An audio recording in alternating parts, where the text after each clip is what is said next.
हाय कहानी फिल्म में यहाँ है दोस्तों। आज मैं एक Canadian science fiction thriller film explain करने वाला हूँ जिसका नाम रेडियस है। उसका क्लाइमैक्स इतना अनएक्सपेक्टेड है कि पहली बार देखने पर यकीन नहीं आएगा। एंड तक जरूर टिके रहना। फिल्म की शुरुआत तेज बिजली से होती है जो जमीन पर गिरती है। तूफान के बाद एक आदमी जंगल के बीच में होश में आता है, जख्मी और घबराया हुआ। उसे झलकियां आती हैं जिसमें वो खुद घबराहट में है, बिल्कुल कार क्रैश से पहले की। पहले तो वो सोचता है शायद ये सब ख्वाब था, लेकिन जब उसे अपने पीछे कार नजर आती है तो साफ हो जाता है कि कुछ बहुत बुरा हुआ है। आदमी को याद नहीं कि वो वहां कैसे पहुंचा और वो करीबी कस्बे की तरफ चलने लगता है। रास्ते में उसे एक कार मिलती है और वो मदद मांगने की कोशिश करता है, लेकिन ड्राइवर अचानक गाड़ी मोड़ता है और लापरवाही से सड़क के किनारे रुक जाता है।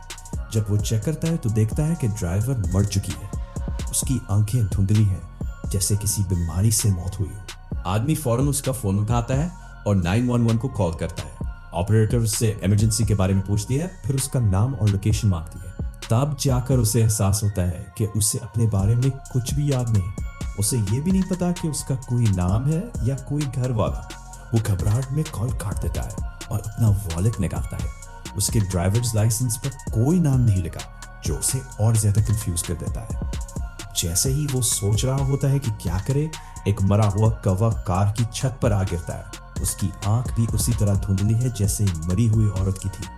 आदमी उसे नजरअंदाज करता है और करीबी कस्बे की तरफ चल पड़ता है। आखिरकार वो एक डाइनर पर पहुंचता है, लेकिन अंदर सब मरे पड़े हैं और सबकी आंखें धुंधली है। वो बहुत डर जाता है और सोचता है कि शायद कोई इन्फेक्शियस वायरस फैल रहा है। वो बाहर भागता है और ठीक उसी वक्त एक ट्रक ड्राइवर को भी मरते देखता है। वो जल्दी से अपनी नाक ढांपता है, डाइनर से एक मैप उठाता है और अपने ड्राइवर्स लाइसेंस पे लिखे एड्रेस की तरफ बढ़ जाता है। कुछ देर बाद वो एक घर तक पहुंचता है जो शायद उसका अपना हो। पहले वो दरवाजा खटखटाता है और जब कोई नहीं खोलता तो वो जबरदस्ती अंदर दाखिल हो जाता है। फोन पर वॉइस मेल सुनकर उसे अपनी आवाज पहचान आती है और इसे यकीन हो जाता है कि ये घर उसका ही है। उसे ये भी पता चलता है कि उसका नाम लियम है।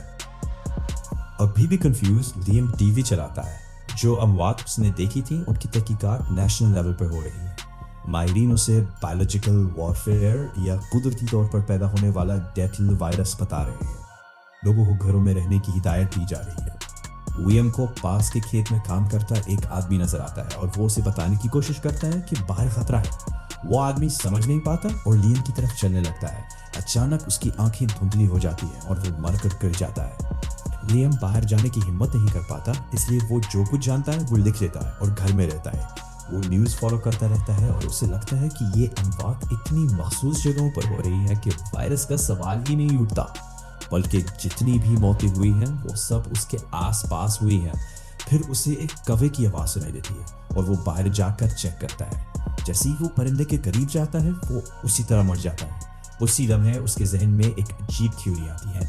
उसे लगता है कि वो खुद ही उन अमवात की वजह है, क्योंकि जो भी मरा वो उसके करीब था। वो इस थ्योरी को टेस्ट नहीं करना चाहता क्योंकि उसका मतलब होगा मजीद लोगों का मरना। पहले लियम सोचता है कि पुलिस को कॉल करे और सब कुछ बताए, लेकिन सवाल यह है कि क्या वो यकीन करेंगे। अगर करें भी तो शायद उससे अजीब एक्सपेरिमेंट्स का मौजू बना दिया जाएगा। इसलिए लियम खुद ही इस मामले को संभालने का फैसला करता है। वो खाना और ज़रूरी चीज़ें इकट्ठी करता है और घर में रहता है। वो अपने गैराज में खुद को बंद कर लेता है। उसी दिन बाद में पुलिस उसे ढूंढते हुए आती है क्योंकि उसकी कार जंगल में क्रैश मिली थी। लियम बाहर भागता है ताकि उनसे जितना हो सके दूर रहे। एक ऑफिसर उसे करीब करीब पकड़ ही लेती है, लेकिन उसके सामने परिंदे मरकर गिर जाते हैं। वो फौरन भाग जाते हैं, ये देखकर कि फिर से ये अनजानी अमवात हो रही है। रात को लियम कार क्रैश का ख्वाब देखता है और जागता है तो अपने ड्राइववे में एक औरत को देखता है। वो उसे गैराज में सुनता है और करीब आने लगती है। लियम उसे दूर रहने को कहता है, लेकिन वो नहीं मानती। कुछ देर बाद वो दरवाजा खोलता है और हैरत की बात यह है कि औरत अभी भी जिंदा है। वो बताती है कि उसका नाम जेन है। उसे आज सुबह से कोई भी बात याद नहीं जब वो अस्पताल में उठी थी। स्टाफ ने उसे बताया था कि वो कार क्रैश में थी और गाड़ी उसकी थी, इसलिए वो यहाँ पूछने आई है कि क्या वो उसे जानता है। दोनों ही एक दूसरे जितने हैरान हैं। उन्हें क्रैश की झलकियां याद हैं, लेकिन ये नहीं मालूम कि क्यों हुआ और वो साथ क्यों थे। जैसे ही वो बातें कर रहे हैं, एक पिल्ला लियम के पास आकर मरता नहीं। उससे उसे यकीन होता है कि वो अकेला अमवात की वजह नहीं है। वो जेन को अपनी थ्योरी नहीं बताता और दोनों उसके घर चले जाते हैं। वो ये जानने की कोशिश करते हैं कि क्या वो साथ रहते हैं, लेकिन लगता है लियम अकेला रहता है। अचानक वो उसका रिफ्लेक्शन देखता है और उसे याद आता है कि एक्सीडेंट वाले दिन वो उसकी कार में बैठी थी। उससे उसे एक आइडिया आता है और वो जल्दी से मैप खोलता है। उन्हें क्रैश की जगह के करीब एक ब्रिज मिलता है और वो वहां जाने का फैसला करते हैं। अगली सुबह वो इस जगह जाते हैं, लेकिन दोनों में से किसी को भी वहां से कोई याद नहीं आती। जेन बताती है कि उसे अपने माजी से सिर्फ ये याद है कि वो बचपन में फैमिली के साथ मॉल गई थी। लियम कहता है कि ये अच्छी बात है क्योंकि उसका मतलब है अभी भी उसे और यादें वापस आ सकती है। तभी जेन को एक और बात याद आती है। एक रात वो ब्रिज पर खड़ी थी और उसके हाथ में एक खाली कागज था। उसने वो कागज पानी में फेंक दिया और लियम भी उसके पास था। दोनों को समझ नहीं आता क्या सोचे, लेकिन वो हार मानने को तैयार नहीं। वो क्रैश साइट पर जाते हैं ये देखने कि शायद यादें वापस आए। वहां पहुंचने पर उन्हें जमीन पर एक बड़ा काला दायरा मिलता है। जैसा कि उन्होंने सोचा था, उस दायरे को देखकर रात की और झलकियां याद आती है। उन्हें पता चलता है कि एक्सीडेंट के बाद वो इस दायरे के मुखालिफ सिमतों पर खड़े थे, एक दूसरे के सामने। लियम ये भी सोचता है कि उस दायरे का रेडियस ही उसके कर्ज की हद है। वो जेन को बताता है कि अमवात इससे शुरू हुई थी और उससे मिलने के बाद रुक गई। जेन घबरा जाती है और उसके साथ काम करने से इनकार कर देती है क्योंकि वो अपनी जान के लिए डरी हुई है। वो भागने लगती है और वो उसके पीछे जाता है। वो रुक जाते हैं जब एक कार रुकती है और एक औरत बाहर आती है, खुद को कॉप बताती है। वो लियम को पहचानती है जिसकी कार जंगल में मिली थी। जब वो उसे मसरूफ रखती है, जेन भाग जाती है। जैसे ही वो काफी दूर हो जाती है, कॉप मर जाती है। ये साफ हो जाता है कि जेन लियम के कर्ज का तोड़ है। जब भी वो उसके पास होती है, कोई नहीं मरता, लेकिन जैसे ही वो दूर जाती है, अनजानी अमवात फिर शुरू हो जाती है। इस थ्योरी को प्रूव करने के लिए लियम जेन को एक खेत में ले जाता है जहां एक बकरा है और उसे कहता है कि आहिस्ता आहिस्ता पीछे जाए। जैसे ही वो रेडियस से बाहर होती है, जानवर मर जाता है और वो मान लेती है कि लियम ठीक कह रहा है। इसके बाद दोनों अस्पताल जाते हैं MRI स्कैन करवाने के लिए। उन्हें यकीन है कि रिजल्ट्स बताएंगे कि अमवात की वजह क्या है। पूरे प्रोसीजर के दौरान वो एक दूसरे के करीब रहते हैं, लेकिन आखिर में रिजल्ट्स नॉर्मल आते हैं। इसी वक्त उन्हें न्यूज में लियम का नाम सुनाई देता है। पुलिस को कॉप और किसान की लाशें मिल गई हैं और मर्डर्स उससे जुड़े जा रहे हैं। दोनों जानते हैं कि अगर वो गिरफ्तार हो गया तो और लोग मरेंगे। जब उन्हें पता चलता है कि पुलिस अस्पताल में आ चुकी है, तो वो जल्दी से एलिवेटर की तरफ भागते हैं। लियम अंदर चला जाता है, लेकिन जेन दीवार पर लगे मिसिंग पर्सन पोस्टर्स देखकर रुक जाती है। उससे याद आता है कि ब्रिज पर जो कागज वो देख रही थी वो खाली नहीं था, वो उसी की तस्वीर वाला मिसिंग पर्सन पोस्टर था। वापस प्रेजेंट में लियम जेन को खो देता है और बहुत घबराहट के साथ मजीद अमवात का इंतजार करता है। वो एलिवेटर में मौजूद लोगों को कहता है कि जैसे ही दरवाजा खुले, जितना हो सके तेजी से भागें। वो वैसा ही करते हैं और साथ ही जेन भी उसके पास आ जाती है। शुक्र है कि इस वाक्य में कोई नहीं मरता। इसके बाद वो एक बंद प्रॉपर्टी की तरफ ड्राइव करके जाते हैं और रात कार में गुजारते हैं। लियम फिर क्रैश के नाइटमेयर से जागता है। कुछ देर बाद जेन रेडियो पर न्यूज सुनती है। पुलिस को पता चल गया है कि वो लियम के साथ है। उसका शौहर सैम एक प्रेस कॉन्फ्रेंस में है और इससे वापस आने की इल्तिजा कर रहा है। जेन को हैरत होती है क्योंकि उसे पता ही नहीं था कि वो शादीशुदा है। वो उसे छुपकर मिलते हैं और उसे मदद के लिए मनाने की कोशिश करते हैं। पहले तो वो यकीन नहीं करता, लेकिन जब लियम कुछ परिंदों को मारकर अपना कर्ज दिखाता है, तो सैम के पास यकीन करने के सिवा कोई चारा नहीं रहता। तीनों उसके ऑफिस जाते हैं जहां कुछ वक्त के लिए छुप सकते हैं। वहां लियम को वही मिसिंग पर्सन पोस्टर मिलता है जो जेन की याददाश्त में था। इस पर उसकी तस्वीर है, लेकिन किसी और लड़की का नाम लिखा है। सैम बताता है कि जेन का असल नाम रोज है और जो लड़की तस्वीर में है वो उसकी जुड़वा बहन लिली है। वो चंद महीने पहले लापता हो गई थी और कभी वापस नहीं आई। इसके गायब होने की वजह से जेन डिप्रेशन में चली गई थी। वो लिली को ढूंढने में इतनी मसरूफ हो गई कि उसकी और सैम की लड़ाई हो गई। उसके बाद वो चंद दिन पहले घर छोड़कर चली गई और आज ही वापस आई है। ये कहानी जेन की याददाश्त का एक बड़ा हिस्सा वापस ले आती है और उससे और चीजें याद आने लगती हैं।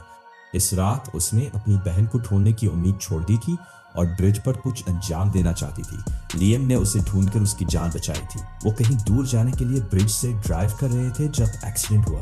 वो लियम को बताती है कि उसने उसकी जान बचाई थी और शुक्रिया अदा करती है। बाद में सैम उसे लियम की गोद में सोते हुए देखता है और जल जाता है। वो पुलिस को कॉल कर देता है, लेकिन फौरन पछताता है। जब कॉप्स आते हैं तो वो लियम और जेन को अलग कर देते हैं, जिससे उनकी खुद अपनी और आसपास के लोगों की अमवात हो जाती है। जब सब मर जाते हैं तो सैम दोनों से कहता है कि भाग जाओ और वादा करता है कि वो सब संभाल लेगा। अब तक लियम को अंदाजा हो चुका है कि कार क्रैश के बाद वो कहाँ जा रहे थे। उसे लगता है वो अपने उस कैबिन की तरफ जा रहे थे जो अकेली जगह पे है। वो एक गैस स्टेशन पर रुकते हैं जहां एक न्यूज़ ब्रॉडकास्ट उनकी तवज्जो खींचती है। क्रैश वाली रात एक अनजाना कॉस्मिक एनॉमली जमीन से टकराया था, बिल्कुल उसी जगह जहां उनका एक्सीडेंट हुआ था। दोनों सोचते हैं कि शायद यही उनके साथ होने वाली अजीब चीजों की वजह है, लेकिन प्रूव करने का कोई जरिया नहीं। अगले सीन में वो उस कैबिन पर पहुंचते हैं जो एक झील के करीब है। वो देर तक अपने फ्यूचर और जो कुछ हुआ उसके बारे में बातें करते हैं। अगर वो अथॉरिटीज को ये भी यकीन दिला दें कि कॉस्मिक एनॉमली अमवात की वजह है, तो फिर क्या उन्हें पूरी जिंदगी साथ रहना होगा, महदूद और कैद। लियम कहता है कि ये जेन के लिए ठीक नहीं क्योंकि वो उसकी बेबी सिटर बन जाएगी, लेकिन जेन कहती है कि उसे ऐसी जिंदगी से कोई एतराज नहीं, क्योंकि कैबिन करीबी कस्बे से काफी दूर है।